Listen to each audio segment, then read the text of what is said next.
Okay, welcome everybody. Jim McCauley here, Legislative Director with League of Oregon Cities. Glad that you're all able to join us today. This is, certainly being brought to you by both League of Oregon Cities as well as Association of Oregon Counties. Glad to have our county partners as part of this webinar this morning, and also DEQ, who's going to be the primary brunt of the presentation for today.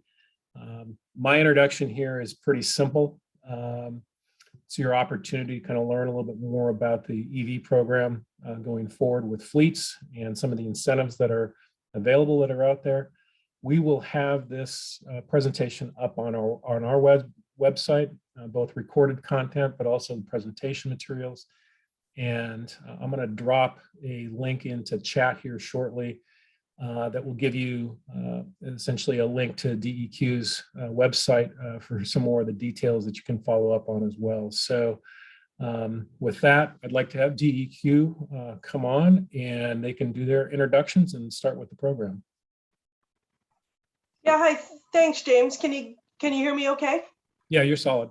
Yeah, cool. So welcome everybody. So my name is Corianne Wind. I work for DEQ and I run the Oregon Clean Fuels program. So we're here today, as Jim said, to kind of update you on some of the things that we'll be doing in the program, some updates as far as like new things that we've included and I think will be really beneficial to the cities and counties of the state. And so that's kind of like our goal today. I'm going to introduce my colleague. Well, actually, I'm going to have her introduce herself. So Morgan. Yes, thanks all for coming today. We're excited to share this information with you and to hopefully get some more electric vehicles on the road. My name's Morgan Schaefer and I work for DEQ in headquarters in Portland, and I work in alternative fuels. So I work with Corey. Final piece of this, just for process going forward, feel free to drop any questions into chat, and there may be some opportunities during the presentation itself where we take some physical questions going on. So as questions come forward, just drop them into chat and we'll be able to get to them. So with that, I'll let our DEQ partners go. Okay, so Morgan, you've got the slides.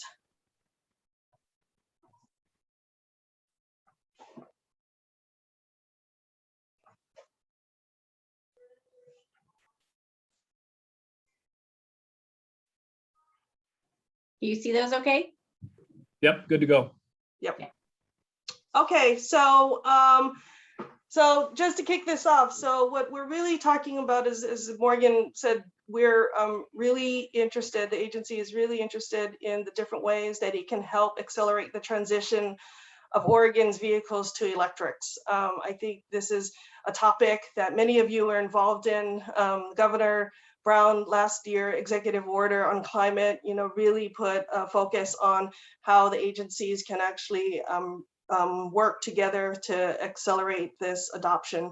And so what we'll be talking about is a couple of things that DEQ has to make this happen. Okay, so next slide.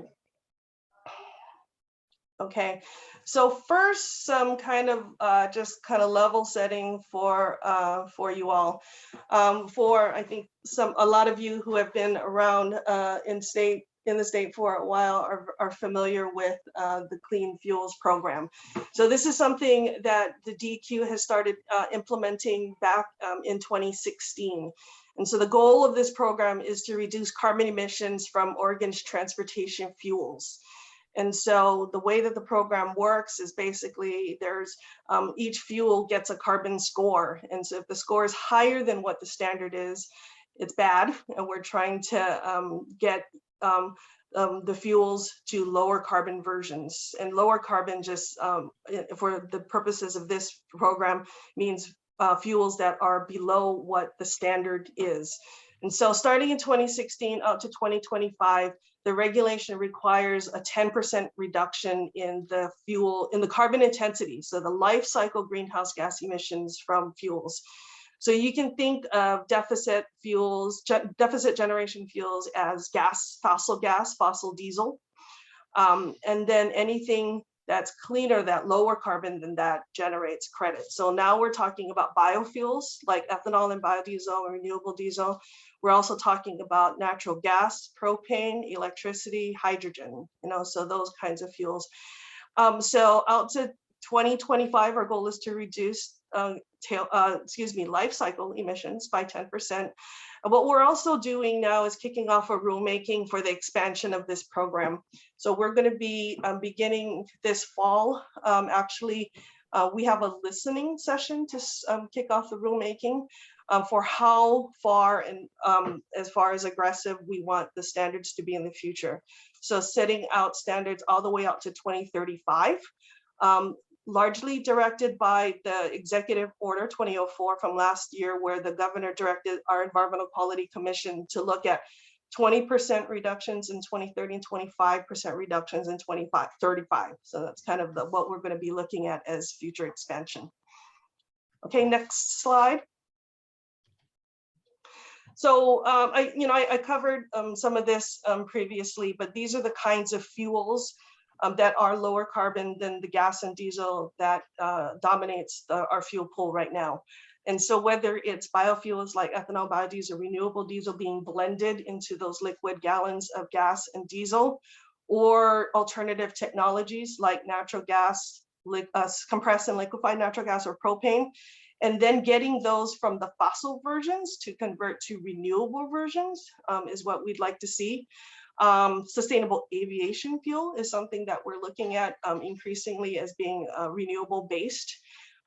Electricity, is lower carbon and is exceedingly being looked at for almost all of the gasoline vehicles being switched to electricity, as well as a large portion of heavy duty. And then hydrogen going to fuel cells as well. So there's a lot of different applications.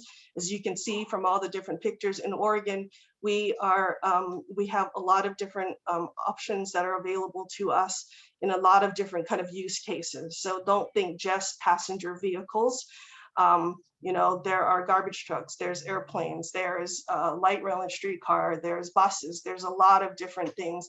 And as we move into the future, you'll definitely see increasing opportunities for all of these kinds of things. Okay, next slide.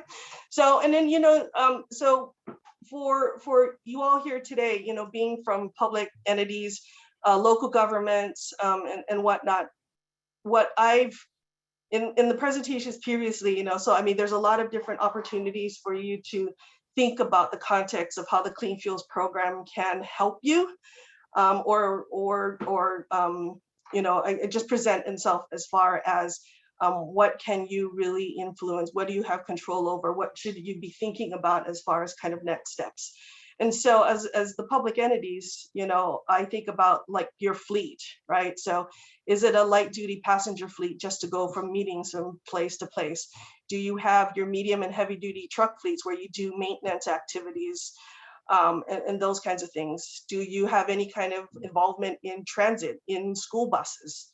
If you have your own shops, and forklift applications is very popular now for have electric versions. And then if you have any of those electric vehicles, do you own the chargers? Because largely that's where the benefits of these programs really get monetized. If you own the charger, you generate the credits, you can sell the credits, that's where your revenue comes from.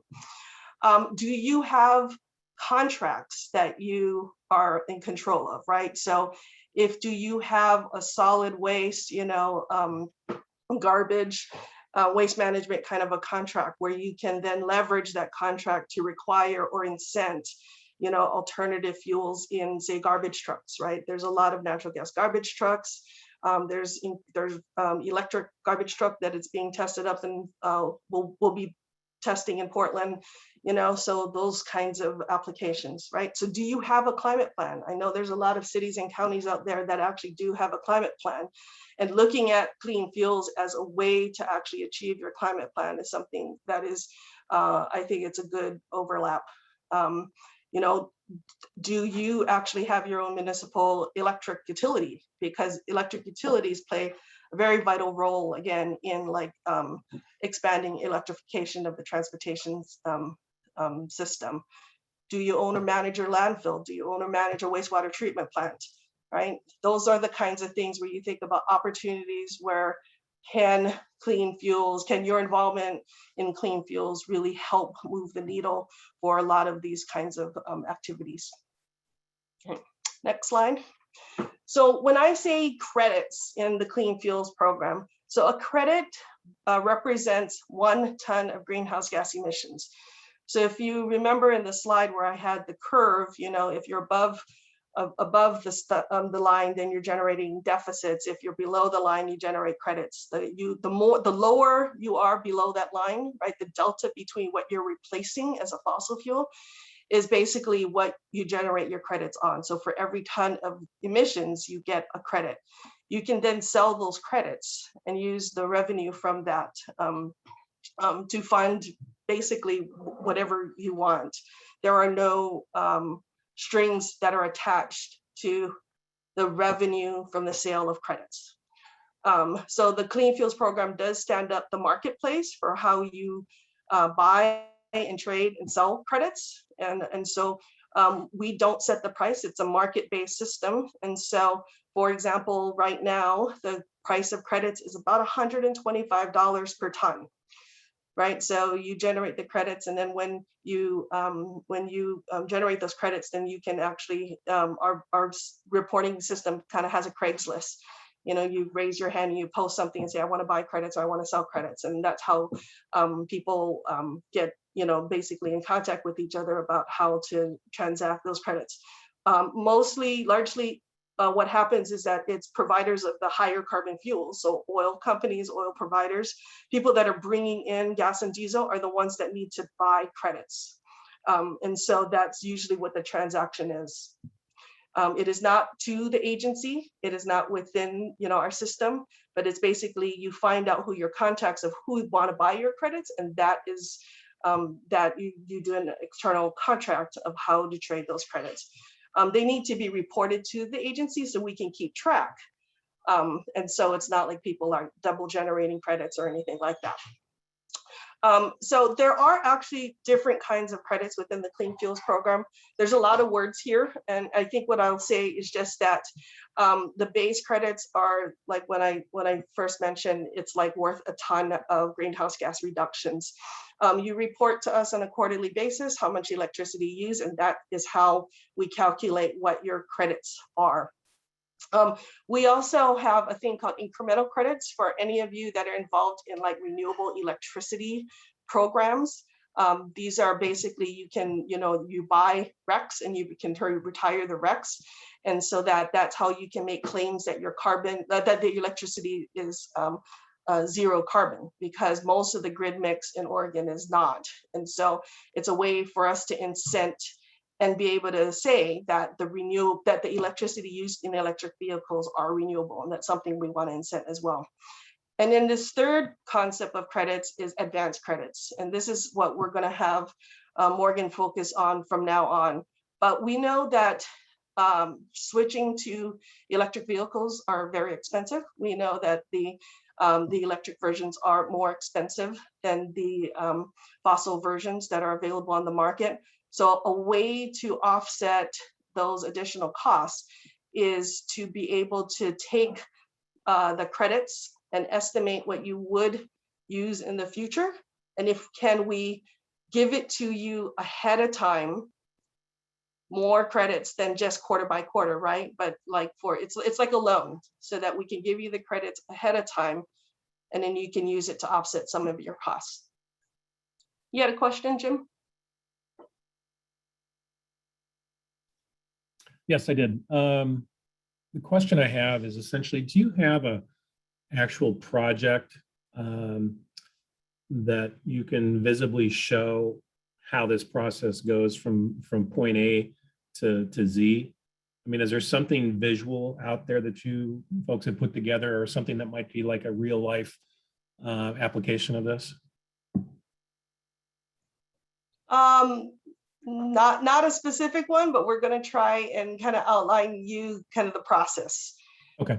And so why don't I turn this over to Morgan now, and she'll talk you through the kind of the next slides, a lot of process slides. And I think maybe that will trigger some specific example. Yeah, thanks for the question, Jim. And I think we'll start to etch away at that, but we don't actually have examples because the provision is so new that it just hasn't occurred yet. So thank you, Corey. So just to kind of build on the concept of the Clean Fuels program, in the current CFP program, credits are generated on a quarterly basis. And when the fleet reports the electricity use, that's when you actually receive those credits and then can sell them. What the advanced crediting is doing, like Corey summarized, is it's looking at what you're gonna generate for the next 6 years and allowing you to borrow those in advance and use those funds to buy the next electric vehicle or install a charger. So it's really just borrowing on the credits you would already be generating. And this is a pretty passive payback. So you just have to keep using your electric vehicle and reporting into the CFP program, and that's how those credits get paid back. You have up to 3 additional years from the amount that you borrowed. So you can borrow up to 6 years worth of credits in the advanced crediting program, and then you could have up to 9 to pay that back. You don't have to borrow all 6 years, and you can pay it back faster depending on your usage rate. So just a few guidelines there. And just to kind of frame it up a little bit, so in the Clean Fuels program, it counts for all fuels. But today, and the advanced crediting program is specific to, like Corey said, those very expensive electric vehicles. They're just a little further out of reach for a lot of entities. And so this program is just trying to, lower that barrier a little bit. So quick, just who is eligible? If you're on this call, you're likely eligible. So political subdivisions of the state of Oregon, tribes, public transit agencies, school districts, and then also the companies that are under contract. So we recognize very quickly that not all municipalities or even counties provide or own their own school buses or even garbage trucks. And so we included in the advanced crediting provision that as long as you're under contract during the credit generation, that would qualify as well. So kind of the process that kind of Jim was getting at is you would undergo an application period with DEQ, and the application periods, it's not apply anytime. It's going to actually be at very specific dates, and we haven't announced those dates yet. We're working on that. And that is because this is a market-based program, and so we can't flood it at any given time with credit. So we just have to be very conscious of when we open the application and for how many credits. So there'll be announcements going out about when applications are available, and then you'll undergo an agreement with DEQ. And then once your vehicle is in service, your electric vehicle is in service, you can sell those credits. And generate revenue in order to use for whatever you're needing in order to support your electric fleet transition. So I have a couple of examples that I want to go through with you. And the first one is the idea of a heavy duty truck. So like Corey said, don't just be thinking about your electric vehicle, your light duty, also be thinking about the whole range of vehicles that you might have. And a heavy duty truck, they're not cheap to go electric. And so we're trying to figure out ways to help. And so this is one way. And it's important to note that you may not know the kilowatts that your vehicle is going to generate. So we actually have an application, a piece of our application that takes the amount of miles that this vehicle would drive and translates that into kilowatts.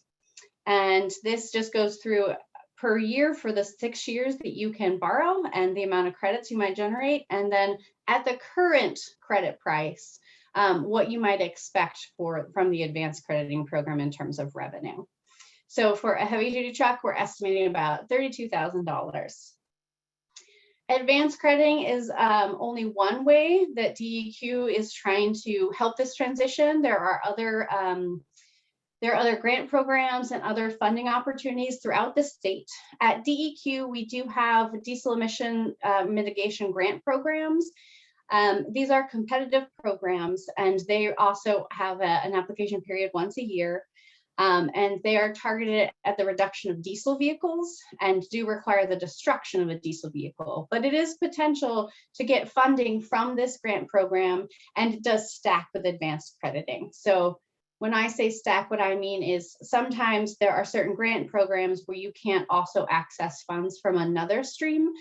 But these two, because one is federal disbursement and one is state level, you can do both of these together. We've got a couple of questions in chat. Why don't we get to those real quick, because it just Great. from a timing standpoint. So we've got one here from Michael Bryan. Can you qualify or quantify a dollar amount for 6 years of credits? I think you've probably taken care of that, at least for the heavy duty. So I think that's done with. The other one is, can eligible entities designate another party to receive or monetize the advanced credits on their behalf? Such as like a franchise agreement or a contractual agreement? Is that what they're referring to? I don't know. The question is from Evan Rosenberg. You want to unmute and just ask the question directly? That'd be helpful. Sure. Hi, this is Evan. Hi, Morgan and Corianne. Yeah, I think the question is similarly to how entities can do that for just your basic, participation in the program, where a third party will manage their credit account and do all the reporting on behalf of like a city, for example. Would that still be a available mechanism for entities that are eligible for this particular credit program? Yeah, I'll take that question. Hi, Evan. So yeah, so I think what would be required is that when we actually get into the application for this, I think the public entity would have to apply, but in the initial the details of what the agreement are, we could probably work out like who is actually like say what account the credits are actually going into, and then putting some stipulations as far as who is reporting and how those credits get how the advanced credits get paid back. But yeah, I think that's definitely within the scope of an agreement with the agency. Great, thank you. Okay. Not seeing any other questions, so thanks very much for taking those in the middle. Oh, absolutely. And yes, please feel free to ask questions as we go, so that we can more easily adjust them. And so it's not like another doldrum Zoom meeting like we all have all day long. So just, I like visuals. I'm a visual learner. So I put together the concept of how all of this fits together. So heavy duty truck, I chose a cherry picker in case that's a familiar space for all of you. Say it costs $350,000. It's possible you could get a diesel reduction grant, maybe for $200,000 of that. Maybe there's other sources of funding you can add on. And then you have the CFP. Once the vehicle is in service, you can get those credits as well. So just trying to break down ways to make this accessible for all of you to convert what you need and what you want to electric. So I have the light duty example as well. So the one thing with light duty, so this is your transporting your staff. So the cars that you currently use, this would be where those fall. So light duty, there's a stipulation within advanced crediting that says that you have to have a 15-year plan to move your entire light duty fleet to electric in order to qualify. And that's because these are lower cost vehicles already. And so we do want to see that there is a sustainability plan in place to move fully electric for this program. So a light duty vehicle is maybe going to also run about 15,000 miles a year. So here are the credits that will generate. The credit wattage is, the wattage associated with the miles is lower. And that is because there's, it's a smaller engine and it actually needs less wattage to run. So you have lower credits for the light duty, even though my examples are the same miles. And so overall for 6 years, you could potentially borrow or get credits worth of $25,000 for the advanced credit program. And again, there's other options that are offered throughout the state, including the Oregon Clean Vehicle Rebate Program to offset the costs for these vehicles and going electric. So in this program, rebates offered for the purchase or lease of electric vehicles. It has 12 million in funding for the program per year. And the standard rebate that you could expect to receive if your entity, your organization would apply for a rebate after purchasing an electric vehicle is between $1,500 and $2,500. And that range is based on the capacity of the battery. So local governments, businesses, and other entities can receive up to 10 rebates per calendar year. So you can also get this in addition to advanced crediting. So I just want to make sure all of you are aware that this applies for local governments and businesses.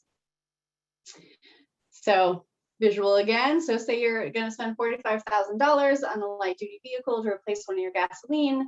The advanced crediting program could potentially give you credits for up to $25,000 for like 6 years, and the rebates could provide $1,500 to $2,500, and then other funds would be used for the rest. There are other vehicle examples, particularly for garbage trucks and school buses and transit buses, but I didn't want to just fill us up with examples. I did want to let everyone know, though, that the press release from the EPA was sent out 2 days ago, and they've expanded their school bus rebate programs. So if any of you are interested in contacting your school districts, or you actually own those buses, or would like the franchises that you contract with to look into this, there's 3 different sources of funds. There's specific tribal funds. There's also a separate set of funds for specific school districts who have more vulnerable populations that they serve. So that actually is $7 million, and the school district can actually receive up to $300,000 for the purchase of an electric bus. And then the National DER program, which has been in existence since early 2000s, I believe, actually has increased its rebate for electric vehicles and actually introduced the idea of replacing diesel with electric vehicles within this program. So a couple of opportunities that just got announced that I wanted to let you guys know about. In terms of CFP and advanced crediting, the next steps are to make sure you're signed up for public notices for updates on advanced crediting application. Start tracking the miles of your vehicles and contact your local utility for any potential extra support or infrastructure, and then start making some purchase orders. Do you guys have, we're here for questions, thoughts, comments, please. There was one question that was in chat here, wondering whether or not the credit system can be used toward installing chargers and required infrastructure for EV. So once you are in the advanced crediting program and that vehicle's on the road, you've received your credits and sold them, the money that you generate from those can be used for whatever your needs are. So yes, absolutely, for installing additional infrastructure, or buying the next vehicle, or training mechanics, whatever that needs.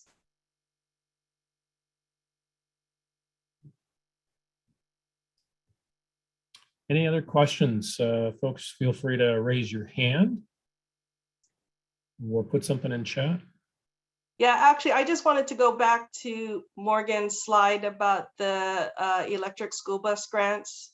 You know, it just came out, but so this is a pretty quick window of opportunity as far as these rebates. Applications are due into EPA by November 5th. Yes, November 5th. It's a very quick turnaround, which is unfortunate, but hopefully you can talk to your districts and see if they're ready to go. Yeah, so like we are working with the Department of Education. They sent out an email to all of the school districts a couple days ago. We're also reaching out to all of the utilities, both the IOUs as well as the COUs, because I think that's going to be a common phone call for any school district that is interested in, you know, working with their utilities to actually find out what the opportunities for collaboration are, as well as, you know, for both of these rebate opportunities, you know, so it's not going to cover 100% of the costs. So again, kind of like, and we know this is a very kind of custom one-on-one kind of situation where what school district is already planning on buying a new bus, and you know, do they have that dirty diesel? Do they have you know, the more remote and rural it is. Do they really have the right infrastructure to put in charging for something like a school bus? Some utilities have money, right, that they offer in grants to do this work. And maybe they don't have a regular grant program like a PGE or Pacific Corp, but you know, there's lots of partnerships between the local governments and utilities too. So I think there's opportunities there. So we let all the utilities know as well. Okay. Fabulous. A couple other questions popped up in chat. First one was whether or not, or if you have available the industry-specific grant information specifically for garbage trucks, or is that physically on the website, I guess is the question. In terms of like the VW, the diesel mitigation grants? Sarah, if you can unmute, why don't you go ahead and ask the question a little bit more specific? Sure, sorry, I'm next to a busy road. She just mentioned that there were additional grants, particularly grants for garbage, and I was just wondering, could you send me an email? Could you send me a link? Is there a way that I could access that information? Sure, so I will actually have LOC and AOC send out some links and some information so you can access all of the references that we made today. Thank you very much. Absolutely. Other question was whether or not this applicant or this program applies to special districts. Can the asker tell me what they mean by special district? Yeah, that'd be great. Craig Johnston. Go ahead and unmute.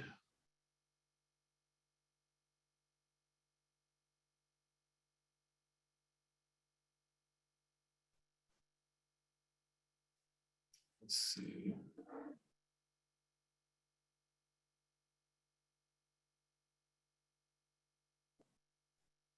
Trying to unmute him.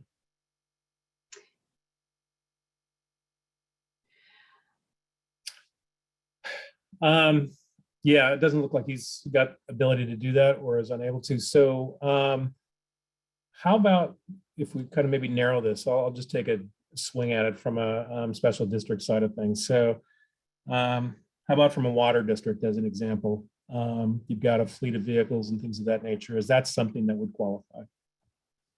Yeah, so if it's a public fleet and it has a public service, then yes, that can qualify. Okay. Absolutely. Hopefully and that's he mentioned in the chat, I think he brought up fire district. Absolutely. So all of those are eligible. Okay. That was the next one I was going to bring up. Great. Yeah, and I think the alignment for just the reg language, you know, it's political subdivision of the state, and I know you all know what kind of that definition is. If there's a gap in actually what that political subdivision of the state is and what you are, and you provide a public service, let us know. Like I said, we are in rulemaking, and if we need to make tweaks to the reg language, we're definitely open to doing that. Another question in here, and this is regarding some of the incentives. So gentlemen mentioned that they just leased an electric vehicle and have got 10,000 in incentives, and they're wondering whether or not that's also available to municipalities. So you leased one for your personal use, is that, I think I'm understanding that correctly. So I'm not an expert on the federal tax code, but I do know that there are federal rebates associated with the electric vehicle purchases. And I'm not aware if there are clauses that would prevent local government agencies from also using those. It was a great question though. Yeah, I think if you're referring to the $7,500, the federal tax credit, I mean, that's, you know, that's that federal piece of that incentive. The state incentive is the rebate. It's that up to $2,500 for the rebate. In that sense, any individual or municipality, you know, any entity can actually claim up to 10 of those per year. So there's no kind of distinction between whether it's for your personal use or whether it's for, you know, your government use. It's just that it's capped at 10, and that's in the regulation as well. I think if there's any question out there from anybody on the use of that federal piece, I would certainly consult with a attorney, a tax attorney, whoever your entity is, just to make certain that when you make the purchase, you also are expecting to get that receipt instead of having be surprised or something of that nature. I'm a recent new car or electric buyer myself, so be able to get the federal as well as the base or the standard rate on the state piece. Pretty simple process, I'll say, on the state side. It's just a matter of filling out some online forms with 3 pieces of information, verifying that you basically own the vehicle. So trying to capture the question here. Well, actually, Jim, and let me kind of add on to Yeah. that too. The way that the rebate program works in the state of Oregon too is that we actually do work with dealerships across the state. And so if a dealership has identified themselves and gone through a process of actually getting approved by DEQ to actually do the rebate at the point of sale, so cash in the hood. So even at that, if you do work with one of these participating dealerships, they could just take the $2,500 off the top, work it into your lease payments, and so then you as the purchaser don't even have to do any of the paperwork. Okay. One of the questions that's in here has more to do, I think, with the delay process that a lot of the vehicle manufacturers are facing right now because of a variety of reasons in the supply chain. I'm just looking here. Is there kind of a timing sequence, or in terms of being able to, I mean,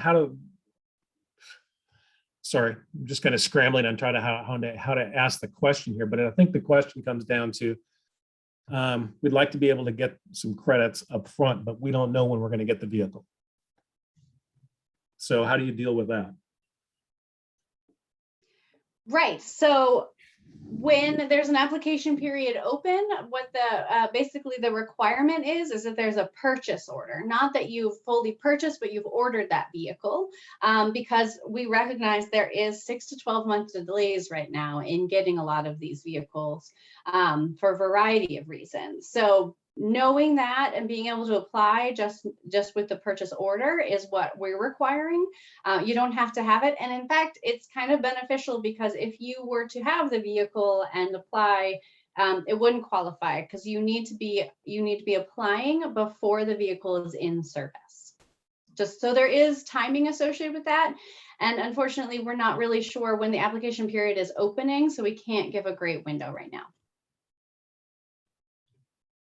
Corey, is there anything you'd want to add to that?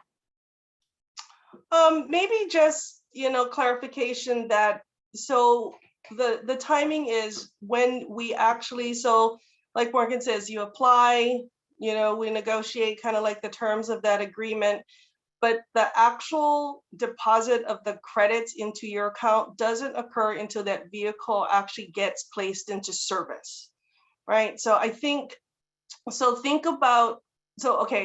don't think about advanced crediting as a way to kind of purchase that first vehicle, right? I mean, you're going to have to come up with some, whether it's your own money or a grant or some other kind of funding mechanism to put that money up front when you order it, right? I mean, whether you can find a partner that can like front you the money if you don't have it, in anticipation of getting the advance credit, I think that's legitimate. But from the agency side, we don't give you the credits until you actually put it into service. Then you can monetize, and again, then you can pay back any kind of arrangement that you have to put up that money. But with the staging of it, right, you're not going to get advance credit revenue prior to purchasing. That's helpful.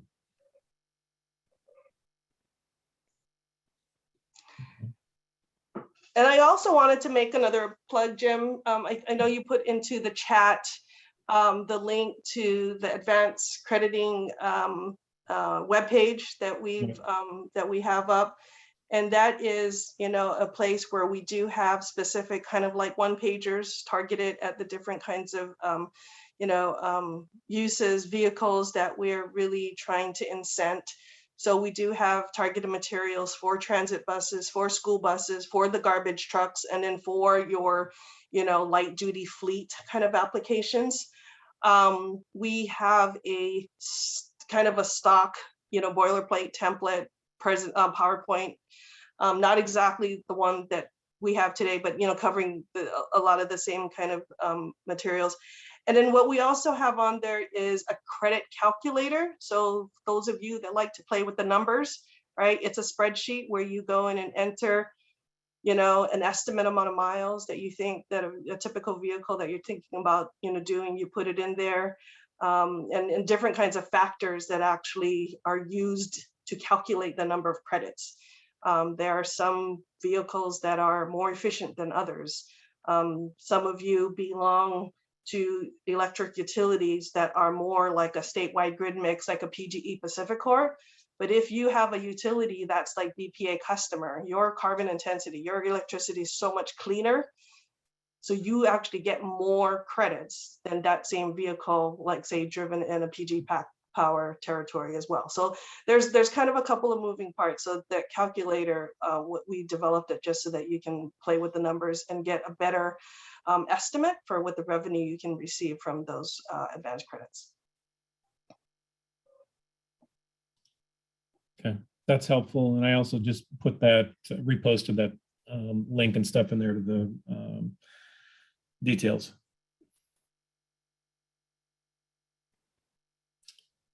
Any other questions? I'm not seeing anything in chat. Hopefully I didn't miss anything.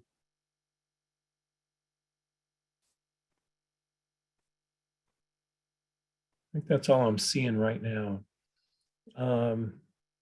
Were there a couple of other slides to go with your presentation, or are we kind of at that end point? No, I think we're at the end point, Jim. Thank you. I just want to let everyone know that, we're here to help, and please contact us, and I'll make sure that Jim sends out our email addresses. If you do come up with questions, or if you'd like to chat about this a little bit further, let us know. And again, get on that Gov delivery list so you can stay up to date on different rulemakings as well as applications. Excellent. Thank you again. I really appreciate this opportunity and stuff to introduce this program to everybody. As I said earlier, we'll have this physically online, hopefully by the end of the day.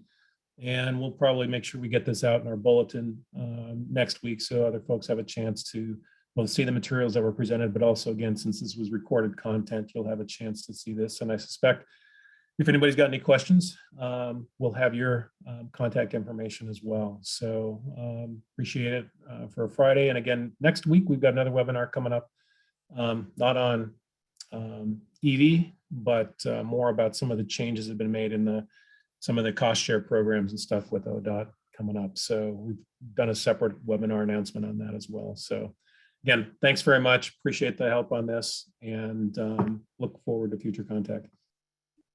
Thank you.